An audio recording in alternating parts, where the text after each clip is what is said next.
I started this series with a video about carbohydrates.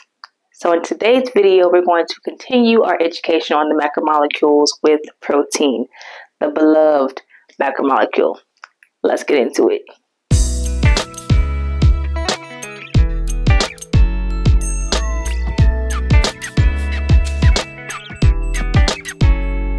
What are proteins? Well, on a scientific level, they are a combination of amino acids. So when amino acids go through different arrangements and bind together, they create a protein. And then proteins, whether small or already large, can then go and combine with other proteins to become larger proteins. So essentially, they're just a bunch of amino acids that have binded together to create some kind of protein. Now, when you think of proteins, you might just think like, okay, you need protein so you can build muscle. Like that's most people think of as their primary function, which is very true. But proteins actually have a lot of different functions in your body. For one, they can act as a messenger, so they can transport things to other sites in your body to signal other reactions to happen. So they kind of help biochemical reactions happen in your body. On top of that, proteins help with your structure. Think of collagen or keratin. Those are protein connections that you have within your body. Yes, they support the growth and maintenance of your body, and they also help to transport nutrients to the required sites, right? So enzymes, for example, are a type of protein. So proteins have a lot of different functions in our body, but for the sake of this video, I would just focus on their function when it comes to your exercise goals. Now, before we get into that, you may be wondering, well, where can I get protein from? And there are a lot of different ways we can get this. First one could be supplementation. So we know of all those protein powders in the stores, or protein bars. So these are a great way where whoever has gone through the process of condensing protein into a small thing that you can easily take or create and go along with your life. We can also get it from whole foods, right? So we can get them from things like beans, legumes, rice, tempeh, tofu. There are amounts in our greens, so we get a small amount in broccoli or spinach. So we do have protein through a lot of things that we eat. Even a box of cereal could have about 2 grams of protein if it's fortified with it. So protein isn't as scarce to get within our diets as some might think. And then, of course, we get them from our meats, right? So seafood, red meat, white meat. So we're thinking chicken, turkey, duck, pork chops, hamburgers, steaks, all these different meats that you eat, are the main source of those are going to be protein. So there's a lot of different ways to get protein into our body. But the question is, are we getting enough? Whether we're getting enough really depends on us and our lifestyles, our genetics, our size, our gender, how active we are, and what the activity looks like. So a lot of different factors can vary from how much protein you need. And the reason you want to eat protein is, again, all those things I mentioned before, just for your general health. You need protein for it. But in terms of your physique, building muscle, or even losing weight, you do want to have protein because as you are working out, your body is breaking down protein, especially if you're doing weight training. The premise of that is to break up one particular muscle group, tear those down, and then in your recovery phase, the protein that you're eating is going to come in and help repair the muscles that you just broke down. Now, of course, if you don't eat any protein, yes, you do still have protein in your body that can help, but the more you eat at a rate that you're breaking down, it's going to be better for you. So that is the one reason that you want to have protein for that aspect. And then also if you're an endurance athlete, because a lot of people also have this misconception that only people that lift weights need to eat protein. If you're an endurance athlete, you also do need to eat protein because yes, carbs and fat are going to be your main source of fuel when you're doing exercise, especially endurance based, but your body's also going to tap into your protein a little bit as well. So when you can replenish that, you can begin to rebuild the muscles that you're breaking down. Running, biking, hiking, all of these things do require your muscles as well as your heart, which is also a muscle. Now, the recommended amount of protein for an adult starts at 0.8 grams per kilogram of body weight.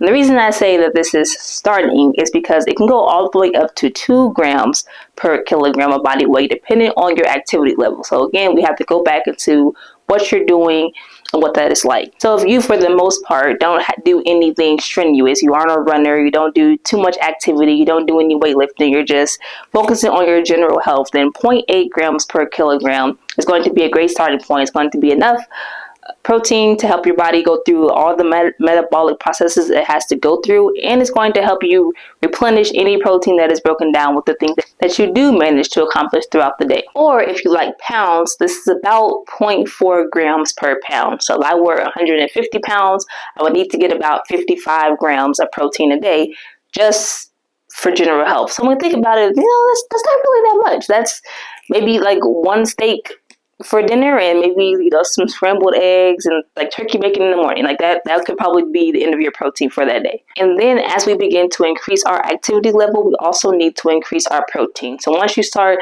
lifting those weights, again, if you're just looking to build strength, you might want to bump that 0.8 grams per kilogram of protein up to maybe 1 gram of protein per kilogram of body weight. And this is because if I'm someone who isn't doing too much activity, I'm already eating 0.8 grams just to maintain how I am. If I'm at the gym and I'm consistently breaking down my muscles, that is naturally going to mean I'm going to have to eat more protein because I am breaking down protein in my body at a more rapid rate than someone else.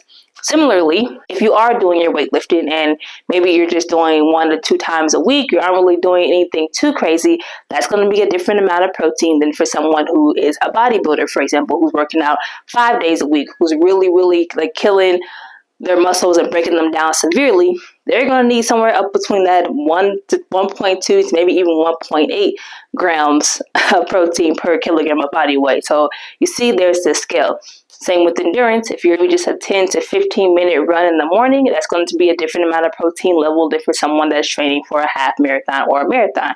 So we see there is a gradient when it comes to how much protein we need to eat.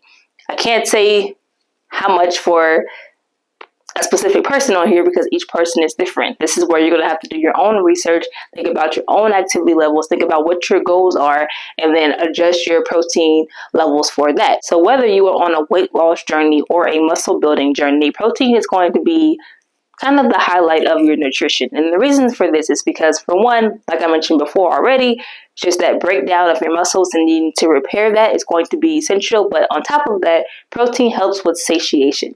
So when you're trying to lose weight, you don't want to fuel your body with a lot of carbs because those are going to burn out quickly and you're going to continue to be hungry, you're going to continue to eat, and you're going to be in a calorie surplus instead of a calorie deficit. And you don't want to be starving because once you're starving, you're going to continue to eat and eat things that aren't the best for you. So you really need that satiation, which is fiber, which we covered in the carbohydrate video. And then protein is going to be that second thing that's going to help you feel fuller for a long time so that you can then maintain a proper nutrition that can help combat your weight loss goal. And then similar with muscle building, well, if you're trying to build lean muscle, you're most likely, unless you're doing some bulk, you want to keep your body fat levels low. So for the same reasons, protein is going to help you feel fuller for longer. Protein is going to help you build that muscle size that you're looking for. And protein is going to help you with that physique that you're looking for. So the reason that I say protein is the beloved macromolecule is because you really can't go wrong. The more protein that you can eat, the better that's going to be for you. I find that it can be really difficult to overeat on protein unless you're literally just on a meat diet. That's all you eat for breakfast, lunch, dinner, and snacks. It's going to be difficult to get to a level where you've consumed way too much protein. I think somewhere in the 2.2 to 2.5 grams of protein per kilogram of body weight is said to be excessive, but not dangerous. So you would have to probably be consuming even more than that for it to be considered unsafe for you. So protein is great. Now, I'm going to help you out here because I know there can be some difficulties on what kind of protein you want to eat. Maybe you're a vegetarian and you're like, well, how can I get sufficient protein and plant products? And then maybe you're wanting to know what the quality of animal protein is. So I've already made a video on this, on animal versus plant protein. So feel free to watch that. I'll card it here and do an end screen of that video so you can feel free to check it out. I hope this video was helpful. You have a better understanding of protein and how it's going to help you in your goals and what it consists of. If you did like this video, go ahead and give me that thumbs up and I'll catch you in the next one. Don't forget to crush it.